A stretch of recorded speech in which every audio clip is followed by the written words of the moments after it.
নমস্কার, আমি বৈশাখী। শিল্প সাহিত্য বাই বৈশাখী চ্যানেলের সকল শ্রোতা বন্ধুদের স্বাগত জানাই। আজ আপনাদের বলবো সম্পূর্ণ ভিন্ন স্বাদের গল্প, বিধবা বড় বৌদি। অবশ্যই গল্পটি প্রাপ্তমনস্ক শ্রোতা বন্ধুদের জন্য। গল্প পাঠ এবং লেখায় আমি বৈশাখী বিশ্বাস দেবনাথ। প্রথম থেকে শেষ পর্যন্ত শুনবেন। ভালো লাগলে অবশ্যই লাইক করবেন, কমেন্ট করবেন, শেয়ার করবেন এবং আপনাদের প্রিয় চ্যানেল শিল্প সাহিত্য বাই বৈশাখী সাবস্ক্রাইব করে বেল বাটন প্রেস করে পাশে থাকতে একদম ভুলবেন না। বন্ধুরা, শিল্প সাহিত্য বাই বৈশাখী এখন চলে এসেছে ইউটিউব মিউজিক পডকাস্টে। ইচ্ছে করলে আপনারা সেখান থেকেও গল্প শুনতে পারেন এবং আপনাদের ব্যক্তিগত মতামত আমার সঙ্গে শেয়ার করতে পারেন। আজ আপনাদের বলবো বিধবা বড় বৌদি, সম্পূর্ণ ভিন্ন স্বাদের গল্প এবং অবশ্যই প্রাপ্তমনস্ক শ্রোতা বন্ধুদের জন্য। গল্প পাঠ এবং লেখায় আমি বৈশাখী বিশ্বাস দেবনাথ। যাদের ভালো লাগবে না তারা দয়া করে এড়িয়ে যাবেন। এই গল্পটি সম্পূর্ণরূপে কল্পনা প্রসূত, যদিও কিছু ক্ষেত্রে বাস্তব ঘটনার ছোঁয়া থাকতে পারে। এটি লেখকের কল্পনার সাথে মিশ্রিত একটি সৃষ্টিশীল উপস্থাপন। গল্পটি কোনো ব্যক্তি, ঘটনা বা প্রতিষ্ঠানের সাথে মিলে গেলে তা নিতান্তই কাকতালীয়।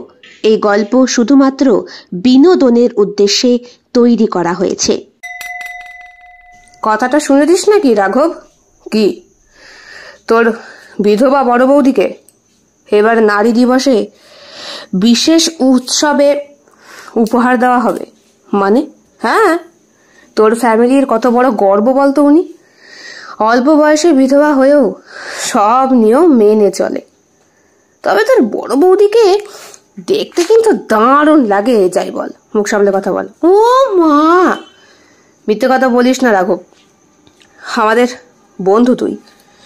সত্যি করে বলতো, তোর দাদার মৃত্যুর পর তোর একবারও ইচ্ছে করেনি তোর বড় বৌদির বিছানা গরম করতে? বাজে কথা রাখ, বড় বৌদিকে আমি অন্য চোখে দেখি।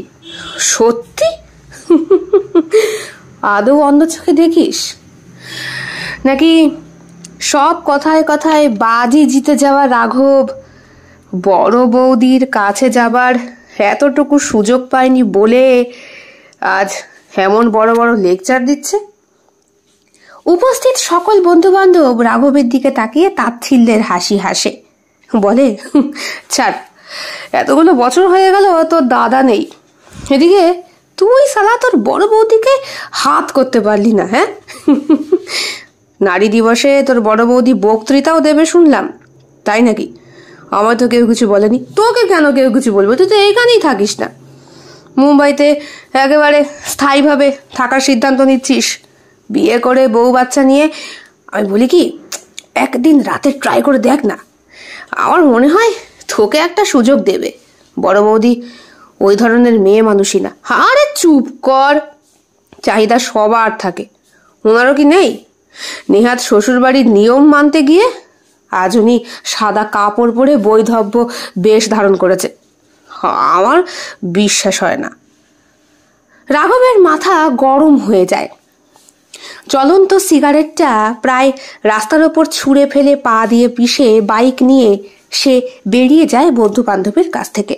শ্যামল বলে, কাজটা কিন্তু ভালো হলো না। রাঘব ভীষণ রাগচটা, সেই কলেজ লাইফ থেকে দেখছি। বলা যায় যদি ওর বৌদির সাথে কোনো রকম খারাপ একটা, আরে ছাড়, কোনো খারাপ বিহেভ করবে না। আগুন ওর মধ্যে বরাবরই ছিল, আমি শুধু একটু উস্কে দিয়েছি, আর কিছু না। তুই এমন কেন করলি বলতো? কেন করবো না বল? সেই দিন বড় বৌদির সঙ্গে বাজারে দেখা হলো, বড় বৌদির সাথে হাতে হাতে টাচ লাগলো। আমি বড় বৌদির দিকে তাকিয়ে বললাম, বৌদি কেমন আছো? বৌদি তার উত্তর না দিয়ে আমাকে বলল, ভদ্রভাবে কথা বলতে পারো না নাকি?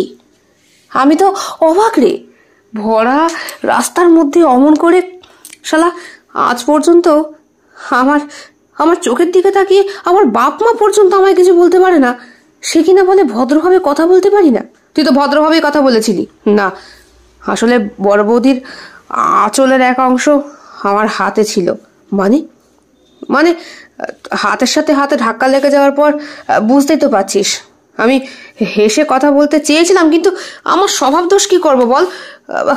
একেই বিধবা, থাকে একা, একটু সুযোগ নিতে তো তোর স্বভাব কোনোদিন বদলাবে না।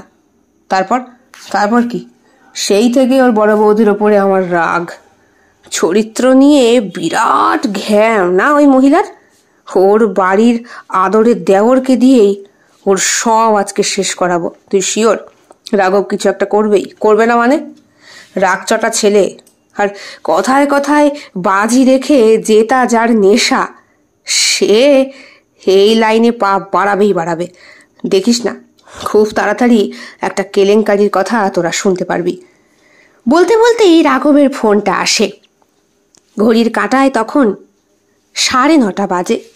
তোরা রেডি থাক, আমি তোদের প্রমাণ দিয়ে ছাড়বো। রাঘব কোনো কিছুতে কম যায় না। ফোন রিসিভ করার আগেই ফোনের ওপার থেকে রাঘব যেন কথা বলার জন্য তৈরি। শ্যামল বলতে যাচ্ছিল, এই শোন শোন, তোর সঙ্গে জাস্ট ঠাট্টা করে। ফোন রাখার পর মদন বলল, কি বলল? হয়ে গেছে, তুই মাথা চড়িয়ে দিয়েছিস। কি জানি বাবা আজ রাতে কি হবে। আকাশের মুখ ভার, ভগবান জানে অদৃষ্টে কি লেখা। রাতের শহর। জানলার ধারে বসে থাকা একজন নারী, আর বাইরে তীব্র ঝড় বৃষ্টি। আজও ঘুম আসছে না। 7 বছর হয়ে গেল, কিন্তু শরীরের এই জ্বালাটা যে কিছুতেই কমে না। একাকিত্ব কাকে বলি? বিধবা না হলে এই জ্বালা কেউ বোঝে না। আয়নার সামনে গিয়ে দাঁড়ায় নিহারিকা। 35 বছরের এক বিধবা নারী। চেহারায় বয়সের ছাপ পড়েছে, চোখের ভেতরে এখনো দগ্ধ আগুন। নিজের কাঁধে নিজেই হাত বোলায়। এই শরীরটার কি আর কোনো অধিকার নেই ভালোবাসার, আদরের আর চাওয়ার? ঠিক তখনই দরজায় কড়া নাড়ার শব্দ। দরজার ওপাশে কে রয়েছে? রাত তখন প্রায় 11:30। ঝড়ের দাপটে জানালার পর্দা বাইরে উড়ছিল, আর সেই বাতাসে নিহারিকার দীর্ঘ কালো চুল এলোমেলো হয়ে যাচ্ছিল। সে একটু ভয়েই দরজার দিকে এগিয়ে গেল।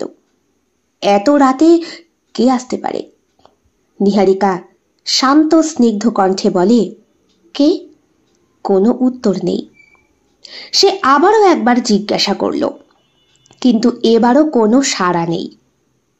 দরজার ছোট্ট ফুটো দিয়ে বাইরে তাকাতেই সে দেখতে পেল একজন লোক ছায়ার মতো দাঁড়িয়ে আছে। কে ওখানে? অবশেষে এক গম্ভীর কণ্ঠ ভেসে আসে, রাঘব। আমি রাঘব। রাঘব তার মৃত স্বামীর ছোট ভাই, বয়সে প্রায় 5 বছরের ছোট। কিন্তু নিহারিকার সঙ্গে তার সম্পর্ক বরাবরের মতোই অদ্ভুত। মৃত্যুর আগে স্বামী যতটা অবহেলা করত, রাঘব ঠিক ততটাই যত্ন করত তাকে। দরজাটা খুলতেই ভেজা চুল আর উজ্জ্বল চোখে আর চাপা উত্তেজনায় রাঘব ঘরে ঢোকে। একটু বসতে পারি? নিহারিকা কোনো কথা না বলে পাশে সরে দাঁড়ালো। ভিতরে ঢুকেই রাঘব বলল, তোমার ঘরে একটা গন্ধ আছে বৌদি, যেটা আমাকে সবসময়ের জন্যই পাগল করে দেয়। নিহারিকা চমকে ওঠে। এই রাত, এই পরিস্থিতি আর রাঘবের এমন কথা, সবকিছুতেই যেন একটা নিষিদ্ধ টান অনুভব করে সে। মুখ ঘুরে সে বলে, এত রাতে এখানে কেন এসেছো? রাঘব এগিয়ে এলো, খুব ধীরে। তার চোখে এক ধরনের দুর্নিবার আকর্ষণ, এক নিষিদ্ধ কামনার ইঙ্গিত। তুমি জানো কেন এসেছি? এই সম্পর্কের নাম নেই, কিন্তু অনুভূতিগুলো সত্যি বৌদি। আমি তোমার স্বামী নই, কিন্তু তোমাকে চাই। সে অধিকার কি আমার নেই? নিহারিকা শ্বাস আটকে যায়। সে কি এই মুহূর্তের জন্য অপেক্ষা করছে? সমাজের চোখে তারা দেবর বৌদি, কিন্তু রাতের এই নিঃসঙ্গতায় তাদের শরীর আর মনের দাবি কি সেই সম্পর্ক মানে? বাতাসে একটা নিস্তব্ধতা নেমে এলো। নিহারিকা কি রাঘবকে দূরে ঠেলে দেবে, নাকি সমাজের নিয়ম ভেঙে নিজেকে তার বাহু লগ্ন করবে? এক মুহূর্তের জন্য নিহারিকা স্থির। রাহুলের চোখের দিকে তাকিয়ে সে বুঝতে পারল, এই চোখে ভয় নেই, সংকোচ নেই, শুধু প্রবল আকর্ষণ আর এক অদ্ভুত অধিকার বোধ। তুমি জানো না তুমি কি বলছো রাঘব? কণ্ঠ কাঁপে নিহারিকার। আমি জানি বৌদি, আমি এটাও জানি তুমি আজ অনেক বছর ধরে একা।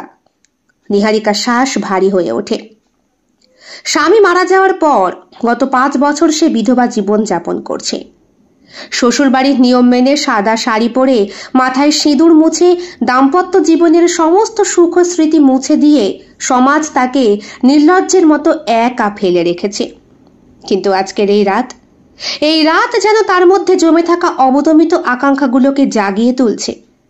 রাঘব আরো কাছে এগিয়ে এলো। তার কপালে ভেজা চুলগুলো এলোমেলো হয়ে গেছে, চোখে যেন এক গভীর দহন। সে কি সত্যিই ভালোবাসে নিহারিকাকে, নাকি সম্পর্কটা শুধুই শরীরের ক্ষুধা? নিহারিকা এক পা পিছিয়ে গেল। না, এটা ভুল। আমি তোমার বরদার স্ত্রী ছিলাম। সমাজ আমাদেরকে মানবে না রাঘব। সমাজের চিন্তা তুমি করছো। যে সমাজ তোমার জীবনের সমস্ত সুখ কেড়ে নিয়েছে, যাদের কাছে তুমি শুধুই একটা বিধবা, তুমি তাদের নিয়ে ভাবো বৌদি। নিহারিকা থমকে গেল। সত্যি তো, এই সমাজই তো বলেছে সে শাড়ির রং বদলাতে পারবে না, সিঁদুর পরতে পারবে না, জীবনের কোনো সুখ ভোগ করতে পারবে না। এই সমাজ কি কখনো তাকে জিজ্ঞেস করেছে তারও যে একটা শরীর আছে, তারও একটা কামনা আছে, তারও একটা মন আছে? রাঘব তার হাত কাঁধে স্পর্শ করে। জানো না বৌদি, আমি কতদিন ধরে তোমাকে এইভাবে কল্পনা করেছি। যখনই দেখেছি তুমি বারান্দায় চুপচাপ দাঁড়িয়ে থাকো, যখন তোমার চোখের কোণে জমে থাকা কান্না লুকাতে দেখেছি, আমি চেয়েছি তোমাকে আমার করে নিতে। নিহারিকা শিহরিত হলো। এই ছেলেটি একসময় তাকে বৌদি বলে ডাকত, আজ তার চোখে শুধু এক কামনার পুরুষ। সে কি তার আকাঙ্ক্ষাকে বাস্তবায়িত করবে? রাত গভীর হচ্ছে। জানলার বাইরে বাতাস উঠছে। চারপাশের নিস্তব্ধতা যেন এক অদ্ভুত পরিবেশ তৈরি করেছে। নিহারিকার শরীর পাথরের মতো স্থির, কিন্তু মন যেন এক বিপজ্জনক আগুনের শিখায় পড়ছে। রাঘব তার মুখের কাছে এগিয়ে এলো। একবার চোখ বন্ধ করো বৌদি, শুধু একবার।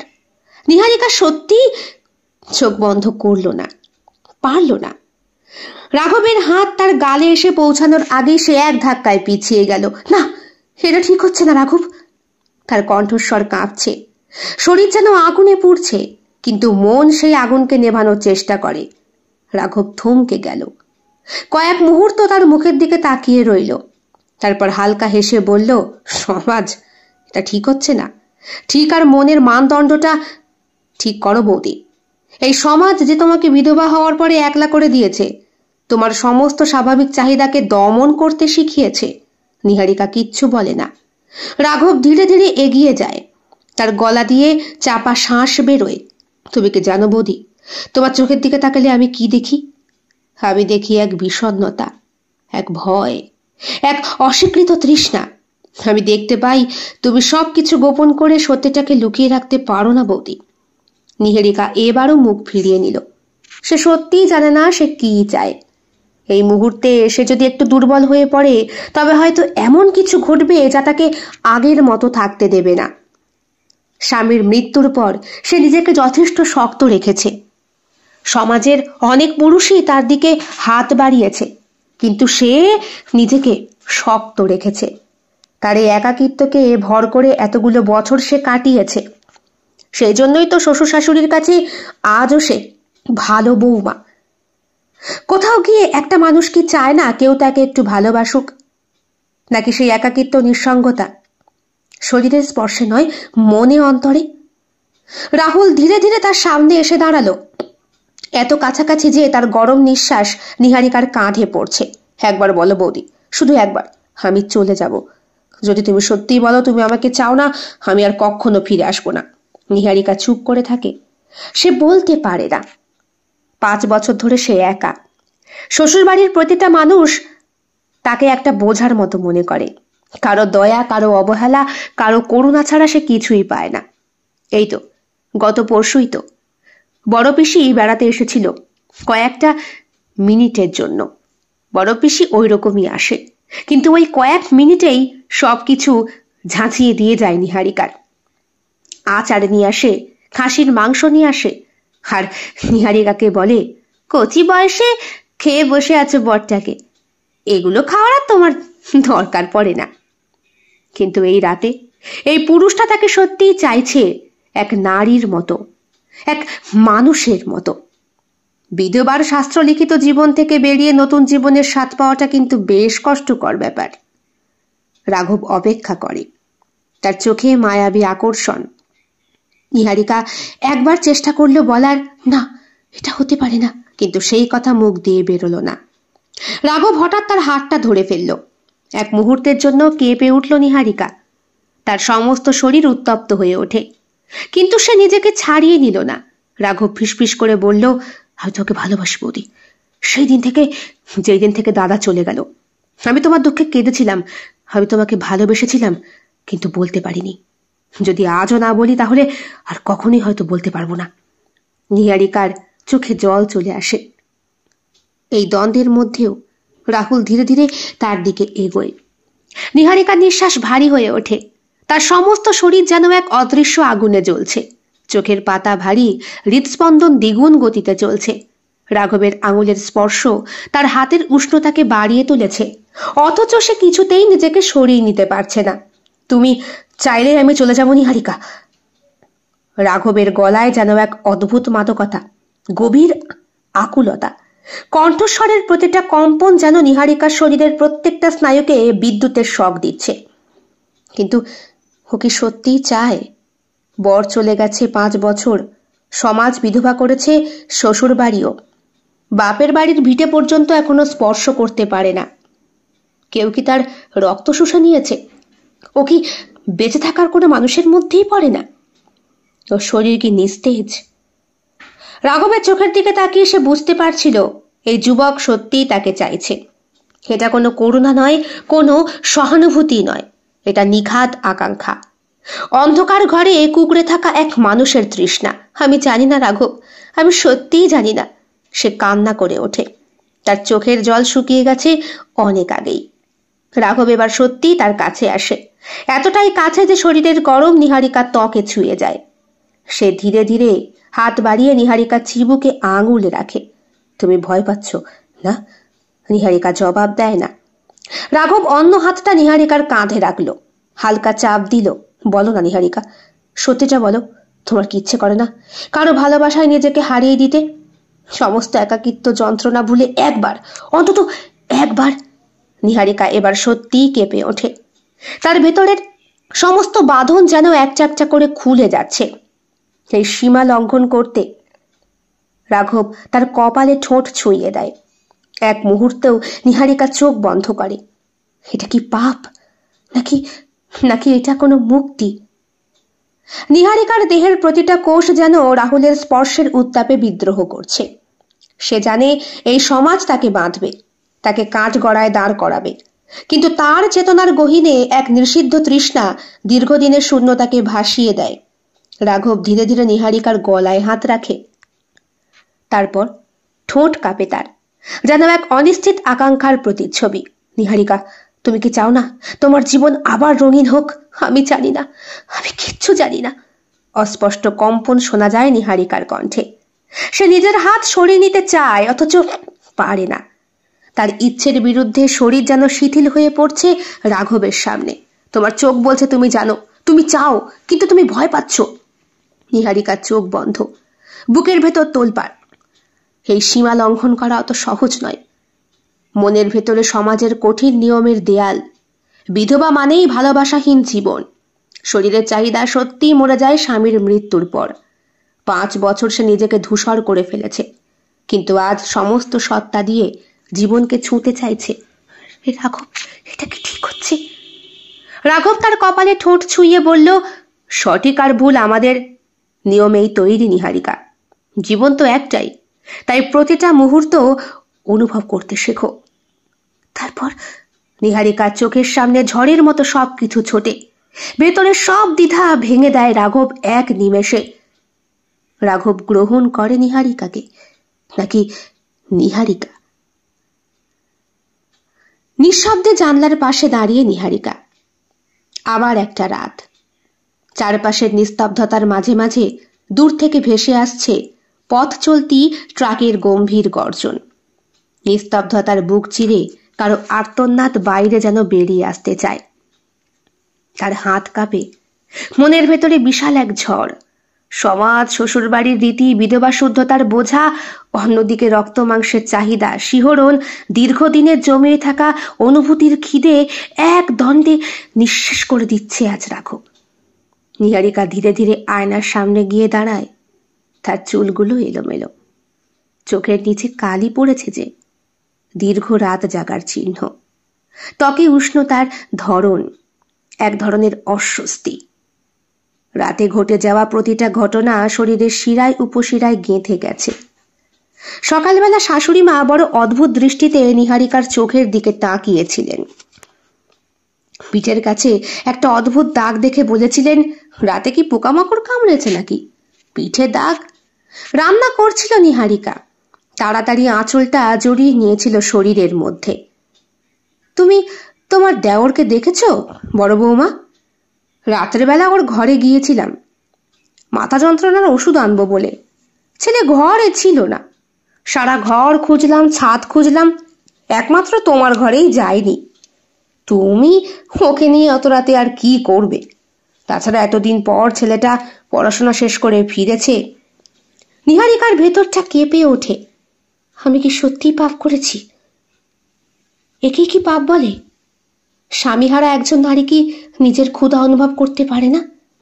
বিধবা মানেই কি সমাজের দৃষ্টিতে এক অসুচি অস্তিত্ব? কেন পুরুষেরা স্বেচ্ছাচারী হতে পারবে, নারীদের জন্যই শরীর মানে নরকের দরজা? আর সহ্য করতে পারে না নিহারিকা। শরীরে আবার শিহরণ খেলে। ধীরে ধীরে বিছানায় গিয়ে বসে সে। চোখ বন্ধ করতেই গত রাতের কয়েকটা ঘন্টার কথা মনে পড়ে। নিহারিকা, তুমি কি জানো তোমার চোখের ভেতরে এক গভীর দুঃখ লুকিয়ে? এই কথা তাকে বলেছিল সঞ্জয়, তার বিশ্ববিদ্যালয়ের সহপাঠী। বহু বছর আগের আচমকা দেখা হয়ে যাওয়া সেই স্মৃতি।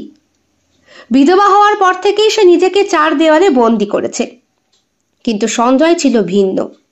সে তার দিকে একজন নারী হিসাবে তাকিয়েছিল, করুণা বা সহানুভূতি নিয়ে নয়, বরং এক গভীর আকর্ষণ নিয়ে।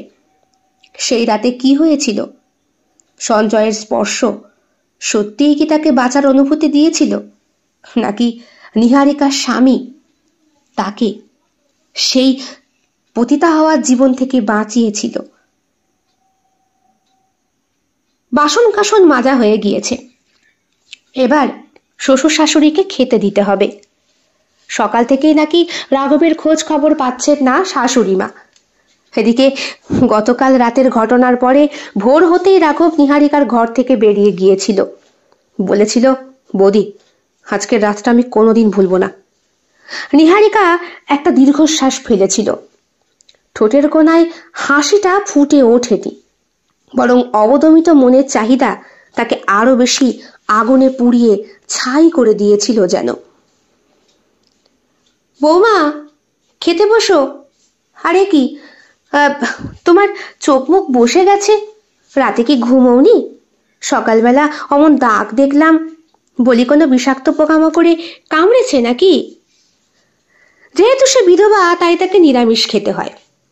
সংসারের কাজকর্ম সমস্ত কিছু সেরে উঠেছে সে, কিন্তু তার প্রতিটা শরীরের কোষ শুদ্ধতার দাবি জানাচ্ছে। রক্তের ভেতরে বয়ে চলেছে সেই আকাঙ্ক্ষা, বছরের পর বছর যা তাকে দগ্ধ করেছিল। সে সত্যি কি অন্যায় করেছে? দু চোখ দিয়ে স্পষ্ট দৃষ্টিতে শাশুড়ি মায়ের দিকে সে তাকাতে পারে না। বারবার নিজের শাড়ির আঁচলটাকে শক্ত করে ধরছে নিহারিকা। বৌমা, খেতে বসো। আহা, তোমার সামনে আমারও আঁশ খেতে ভালো লাগে না মা, কিন্তু কি করব, সমাজে থাকতে গেলে সমাজের নিয়ম কানুন মেনে চলতে হয়। তোমার দেওরটিকেই দেখো, আজ কত বছর পর ফিরে এসেছে মুম্বাই থেকে। ওর জন্যে একটু ভালো মন্দ আয়োজন তো করতেই হবে, তাই না? তা আজ তো ডাল আছে, ভাজা আছে, ওই দিয়ে তুমি খাও। না মা, আসলে আজ আমার খিদেটা পায়নি। তাই বুঝেছি, রাঘবের সঙ্গে সেরকম করে গল্পগুজব হয়নি, তাই না? কি করব বলো, বড় খোকার হঠাৎ করে স্ট্রোক যখন হলো, তখন তো সে এখানে এসে পৌঁছাতে পারলো না। ভিডিও কলেই সবার সাথে কথাবার্তা বলেছিল, যদিও তোমার জন্যে অনেকবারই সে আমার কাছে খোঁজ খবর নিয়েছে, আজও নেয়। বৌদি কি করছে, বৌদি কি করছে না, বৌদিকে সব রকম ভাবে তোমরা সাহায্য করবে, ওকে একা রাখবে না। ছেলেটা সত্যি তোমায় বড্ড বেশি ভালোবাসে গো বৌমা। ভালোবাসা শব্দটা শুনতেই নিহারিকার বুকের ভেতরে দাবানল ছুটে আসে। এ কি বৌমা, কোথায় চললে? মা, শরীরটা খুব খারাপ লাগছে, মাথাটা খুব যন্ত্রণা করছে, তাই। মা, খেতে দাও। রাঘবের কণ্ঠস্বর শুনে পিছন ঘুরে তাকায় নিহারিকা। রাঘব স্যুট বুট পরে কোথায় যেন একটা গিয়েছিল। মুম্বাইতে পড়াশোনা করতে করতেই একটা কোম্পানিতে চাকরিও জোগাড় করে ফেলেছে। দাদার মৃত্যুর পরপরই ওর যেন সবকিছুতেই উন্নতি হয়েছে তরতর করে। ওর বড়দাও ওকে খুব ভালোবাসতো, স্নেহও করত। মানুষটা কাজের প্রেশার নিয়েছিল খুব। হঠাৎ করেই অল্প বয়সে স্ট্রোক হয়েই চলে গেল মানুষটা। একবার ঘুরে নিজের দেওরের দিকে তাকিয়ে দীর্ঘ নিঃশ্বাস ফেলে নিহারিকা জানলার পাশে এসে দাঁড়ায়। ঠান্ডা বাতাসে তার এলোমেলো চুলগুলো উড়ছে, কিন্তু ভেতরটা দাবানল। রাঘবের স্পর্শ, তার কণ্ঠস্বর, তার উষ্ণতা সব যেন এক মুহূর্তে অসাড় করে দিল তাকে। যখনই সে শুনেছিল সেই বাজির কথাটা। রাত তখন গভীর। অন্ধকার শহরের নিস্তব্ধতা ভেঙে নিহারিকা বসে রয়েছে। কিছুক্ষণ আগেই তার ক্লাসমেট, বিশ্ববিদ্যালয়ের সঙ্গী সঞ্জয়, এই তো ঘুরতে এসেছিল ওরা দীঘাতে। একটাই রুম বুক করেছিল সকল বন্ধু বান্ধবরা মিলে। দুটো ছেলে, দুটো মেয়ে, তার মধ্যে নিহারিকা একজন। নিহারিকা আর সঞ্জয়ের সঙ্গে যে একটা গোপন সম্পর্ক আছে এটা বাদবাকিরা জানতো। কাজেই রাতের অন্ধকারে হোটেল ম্যানেজারের চোখকে ফাঁকি দিয়ে ঘর বদল করেছিল দুইজনে। হঠাৎ করে ওদের দুইজনের সম্পর্কের ঠিক কিছুক্ষণ পর সঞ্জয়ের নাম্বারে একটা মেসেজ আসে। মেসেজটার দিকে একবার তাকায় নিহারিকা।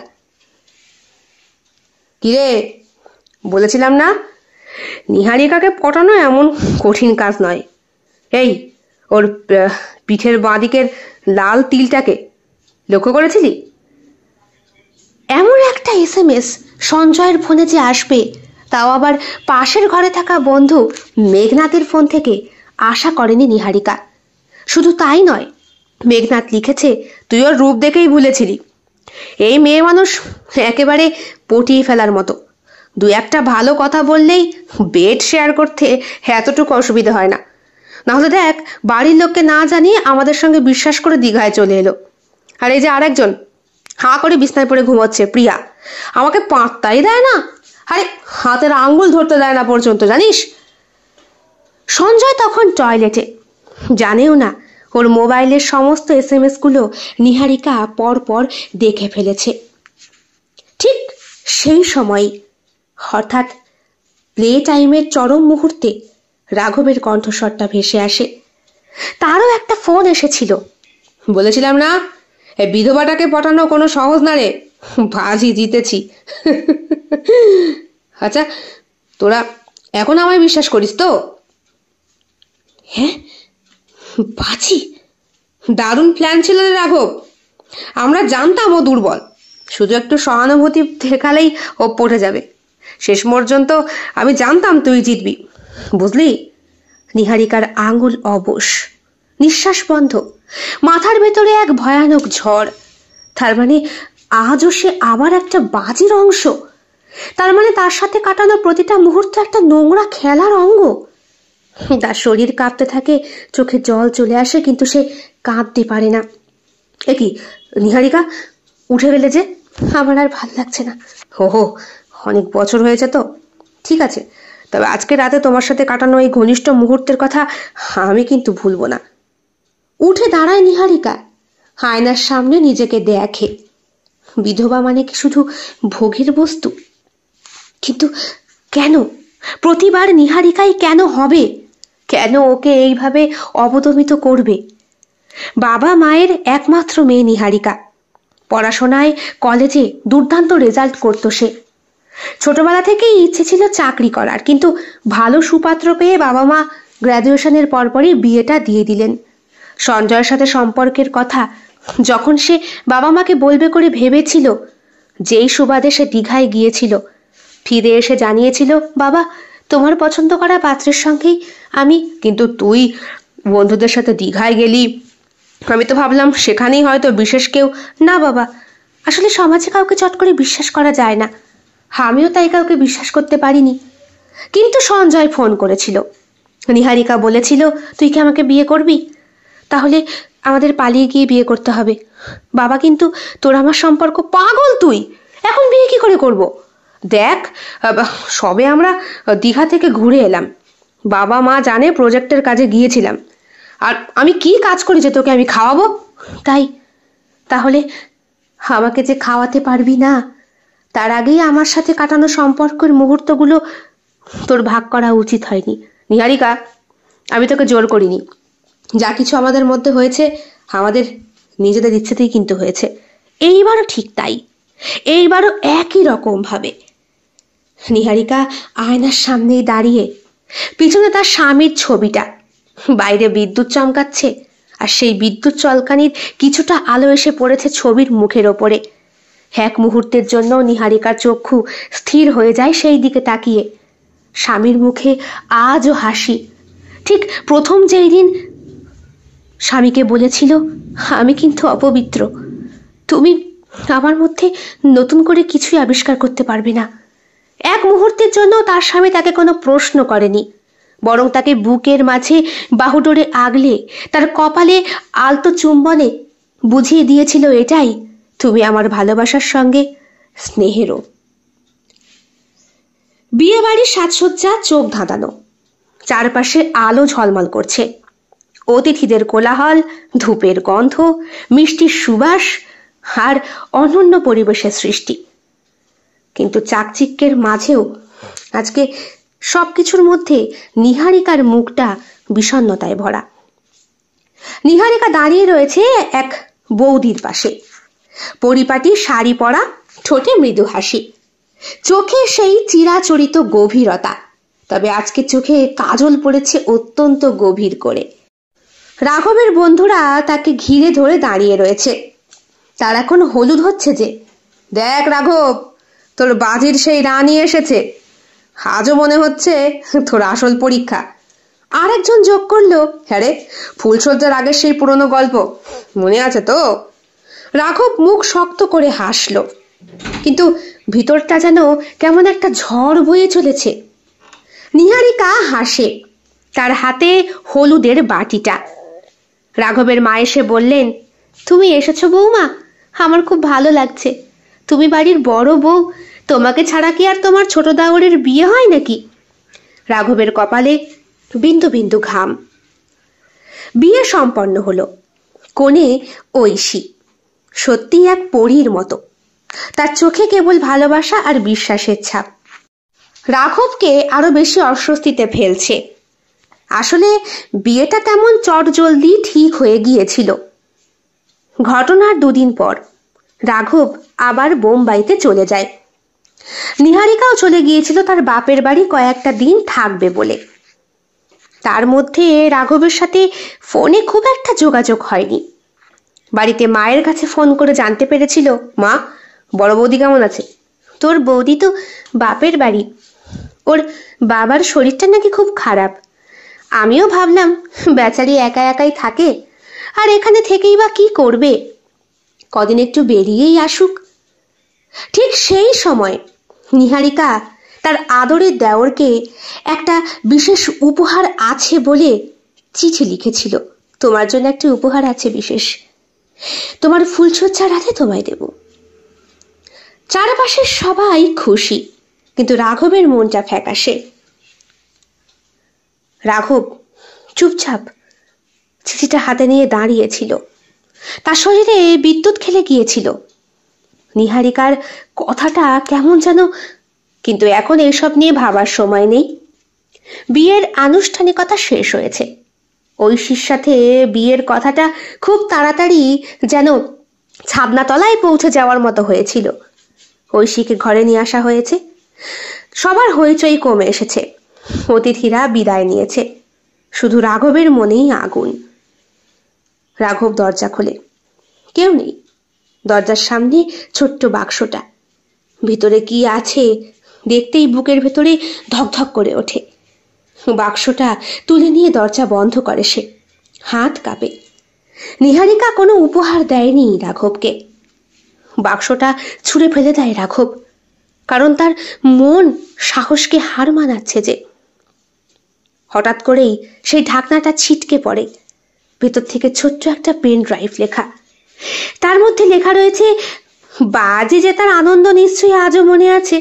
এখন দেখো তোমার জয়ের আসল প্রমাণ। তারপর সিদ্ধান্ত নিও তুমি কি করবে। রাঘবের হাত ঠান্ডা। পেন ড্রাইভ মানেই ভিডিও, কি থাকতে পারে এতে? এখনো পর্যন্ত বাড়ির বৌদিরা ফুলশয্যার ঘরে ঐশীকে পৌঁছায়নি। সে দ্রুত ল্যাপটপ বার করে, পেন ড্রাইভ লাগায়। স্ক্রিনে এক মুহূর্ত কালো থাকার পর ফুটে ওঠে সেই পরিচিত দৃশ্য। নিজের ঘর, বিছানার ওপর নিহারিকা, সেই রাত আর সেই মুহূর্ত। কিন্তু সে যা দেখল তাতে তার সমস্ত রক্ত জমাট বেঁধে গেল। নিহারিকা অসহায়ভাবে কাঁপছে, তার চোখ দিয়ে অশ্রু ঝরছে। রাঘব তখন তার জয়ের উন্মাদনায় বুঁদ হয়ে বন্ধুদের সাথে বাজি জয়ের কথা, কিন্তু ক্যামেরায় ধরা পড়েছিল তার নিষ্ঠুরতা, সত্যিকারের নিষ্ঠুরতা।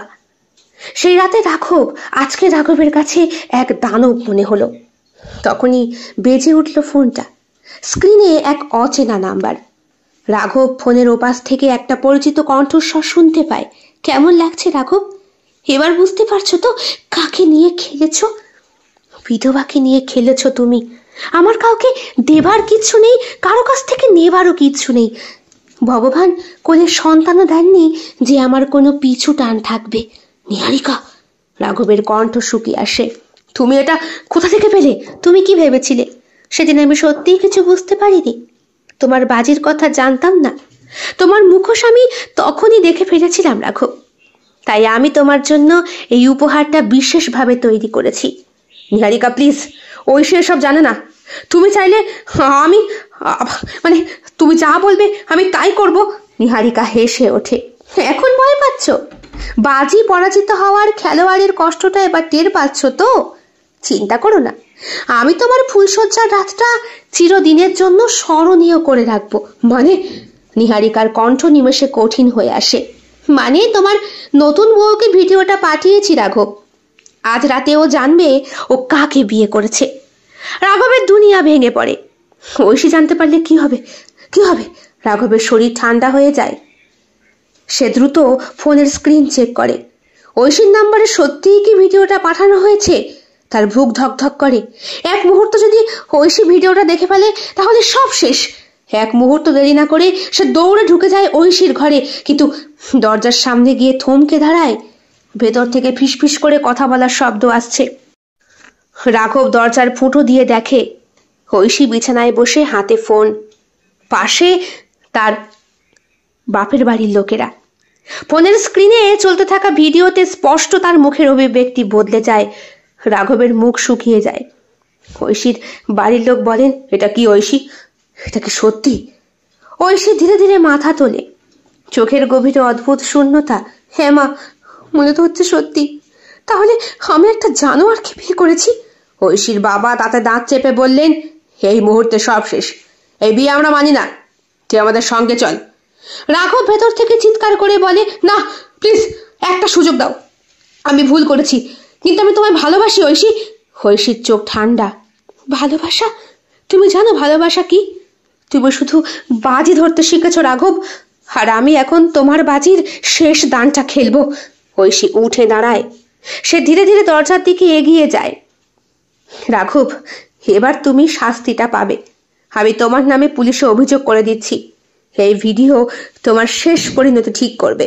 রাঘবের মাথায় সবকিছু গুলিয়ে যায়। না প্লিজ ঐশী, না, তুমি যা চাও আমি তাই করবো। প্লিজ প্লিজ, এটা করো না। এইভাবেই রাঘব দৌড়াতে থাকে ঐশীর পেছনে। ঐশী কোনো উত্তর দেয় না। তার বাবাও রাগান্বিত চোখে রাঘবের দিকে তাকিয়ে। রাঘবের হাত পা কাঁপতে শুরু করেছে। সে ঐশীকে ধরে বারবার আটকানোর চেষ্টা করছে, বারবার। ওদিকে তার ফোনটাও বাজছে, যেখানে নিহারিকার নামটা স্পষ্ট। তুমি চুপ, বাজি জিতেছ রাঘব। এবার বুঝতে পারছো কাকে নিয়ে বাজি ধরেছিলে? তোমার ফুলশয্যার রাত মনে থাকবে রাঘব। এটা তোমার জীবনের সবচেয়ে অভিশপ্ত রাত। ফোনের ওপাশ থেকে সংযোগ বিচ্ছিন্ন হয়। রাঘব এক হাতে ঐশীকে টেনে ধরে এবং 3 তলার সিঁড়ি দিয়ে আচমকাই পা পিছলে ঐশী পড়ে যায় একেবারে নিচে। বাইরে পুলিশের সাইরেনের শব্দ। জীবন শেষ হয়ে গেছে রাঘবের। সমস্ত অহংকার, সমস্ত দম্ভ মুহূর্তের মধ্যে ধুলোয় মিশে। নিহারিকা প্রতিশোধ নিয়েছে। দেওর বউকে বরণ করে নেওয়া বড় বৌদির দায়িত্ব, তাই না? নিহারিকা শীতল গলায় কথাটা বলে। আজ তোমার বিয়ের রাত, চারিদিকে সাজসজ্জা, ফুলের গন্ধ, আলো ঝলমলে পরিবেশ। তোমার নতুন বউ লাল বেনারসিতে মোড়া, ভারী গয়না, হাতে মেহেন্দির গাঢ় ছাপ। সবাই হাসছে, খুশি। কিন্তু তুমি তো বুঝতে পারছো আমি কি করেছি? রাহুল ঘেমে ওঠে। ঐশী সিঁড়ি থেকে পড়ে সেখানেই মাথা ফেটে মারা গিয়েছে। ঐশীর বাবা মা পুলিশকে যা বলেছে তাতে রাঘবের এই জীবনের মতো আর কাঠগড়ার বাইরে বেরিয়ে আসার কোনো ক্ষমতা নেই। স্যার, কি করব? কি আর করবি? তোল মালটাকে, তুলে জিপে ওঠা। খলির কেষ্ট বাজি ধরেন। ওনার সব কথায় নাগরীরা ডুবে ডুবে জল খাবে, আর কেউ টের পাবে না। চল, তোকে নিয়ে এবার জেলের মধ্যে ঢুকিয়ে আমরাও একটু আতশবাজি খেলবো। চল, ওরা ওরা মালটাকে। ঐশীর বডি পোস্টমর্টমের জন্য নিয়ে যাওয়া হয়েছে। রাঘবকে ধরে পুলিশ নিয়ে যাচ্ছে জেলের উদ্দেশ্যে। রাঘব পিছন ঘুরে একবার তাকায় শুধু নিহারিকার দিকে। নিহারিকার চুল তখনও এলোমেলো, পরনে বিধবার শাড়ি, আর ঠোঁটে একটা প্রশ্রান্তির হাসি। কেমন লেগেছে আজকের গল্প? কমেন্ট বক্সে কমেন্ট করতে একদম ভুলবেন না। ভালো লেগে থাকলে অবশ্যই লাইক করবেন, কমেন্ট করবেন, শেয়ার করবেন এবং আপনাদের প্রিয় চ্যানেল শিল্প সাহিত্য বাই বৈশাখী সাবস্ক্রাইব করে বেল বাটন প্রেস করে পাশে থাকতে একদম ভুলবেন না বন্ধুরা। দেখা হবে খুব শিগগিরই আগামীকাল সম্পূর্ণ নতুন একটি ভিন্ন স্বাদের গল্পের সঙ্গে। আপনাদের সকলের উপস্থিতি একান্তভাবে কামনা করি। সকলে খুব ভালো থাকবেন, সুস্থ থাকবেন এবং একইভাবে সাহায্য এবং সহযোগিতার হাত বাড়িয়ে দেবেন। সবাই ভালো থাকবেন। শুভরাত্রি।